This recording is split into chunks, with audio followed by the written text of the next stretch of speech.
Hey guys, Adam here, and in this video, wait a second. Hey, are you feeling okay?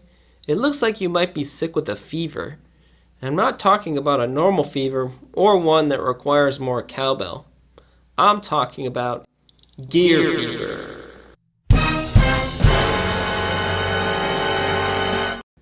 In this video, I'm going to share with you the symptoms of this sickness and why it's a good idea to be healed of this for good. Let's do it.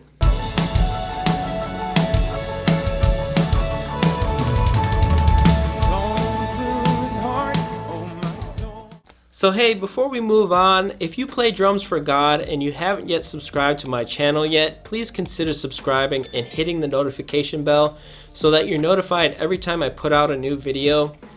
The content and future content on this channel was made specifically with you in mind. Not to mention, it's completely free and you can always change your mind later. Make sure to strike or flam on that like button as well if you want to help me reach more drummers. I have been playing drums for many years and had to practice many hours to get my drumming skill where it is now. I even picked up a degree in music education. During my early years of drumming, however, I suffered heavily from being more concerned with my kit and gear than I was with practicing and improving. So in this video, we're going to talk about the problem with this and how it can easily divert your focus.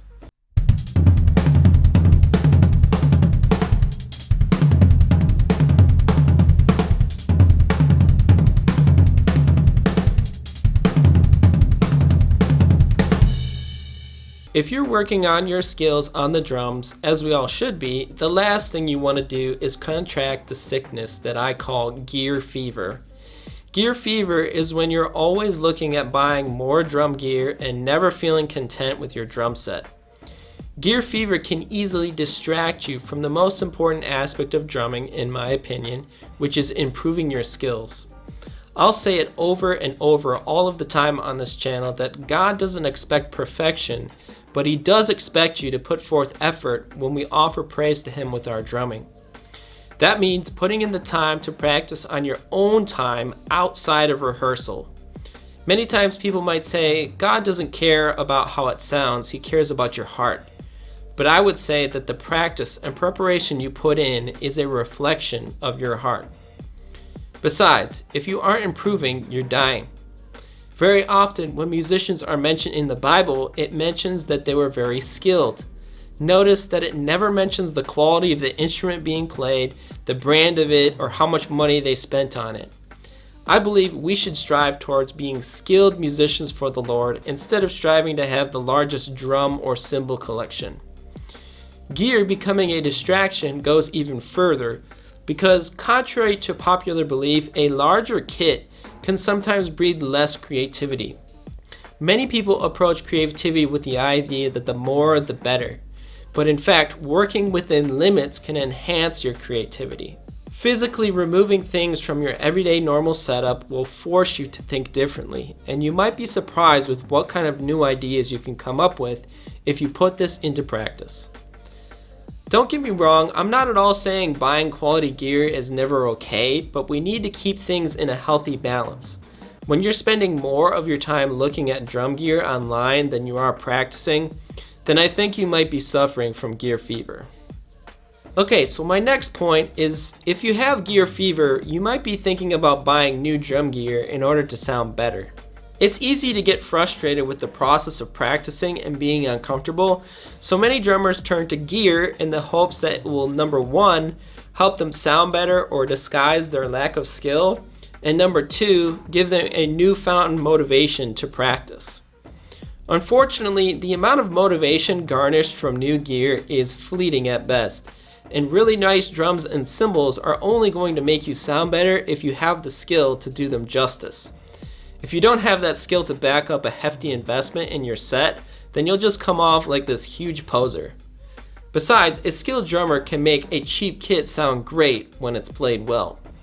In my experience as a teacher and working with many drummers, I've seen gear fever cause procrastination. I hear drummers say things like, once I get this kind of gear for my kit, I'll be able to start practicing again. Or, I'll start playing for church once I buy my new snare drum. Or, once I get this cymbal or gear, I'll set up my drum room and start shooting drumming videos. And the list goes on. Statements like these are very much similar to saying that you need to clean up your life in order to go to church.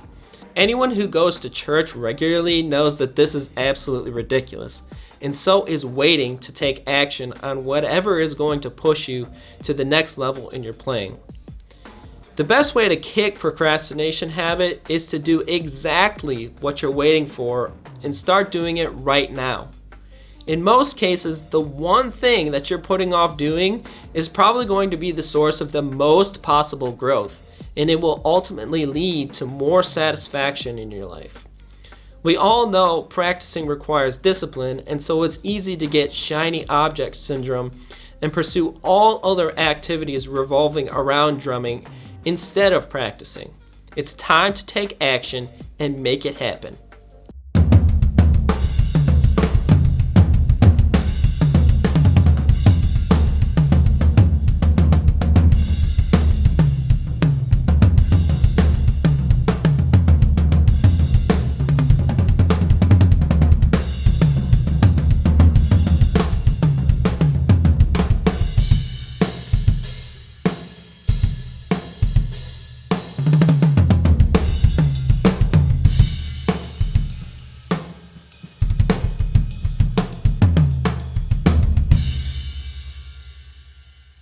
Okay, so for my next point, you might have gear fever if dropping a hefty investment into your drums and cymbals is completely normal, but investing a similar amount of money on a quality teacher has never crossed your mind. I totally understand. New gear is always fun and exciting when you first get it, and it can make you feel like a kid on Christmas morning. But very quickly the excitement fades and you will have to buy more gear to experience that feeling of excitement again. Eventually we have to face the music and realize that we need to seek out a more sustainable feeling of contentment. If you want to find lasting contentment in drumming, it's more likely to happen with you being confident in your skills. And the only way to be confident in your skills is to practice and practice effectively. If you've been struggling to practice effectively, I've actually made another video breaking down how you can overcome this here. Anyways, as a teacher, of course I am biased, but in my opinion, investing in a quality teacher is far more valuable than that next snare drum or cymbal that you've been eyeing.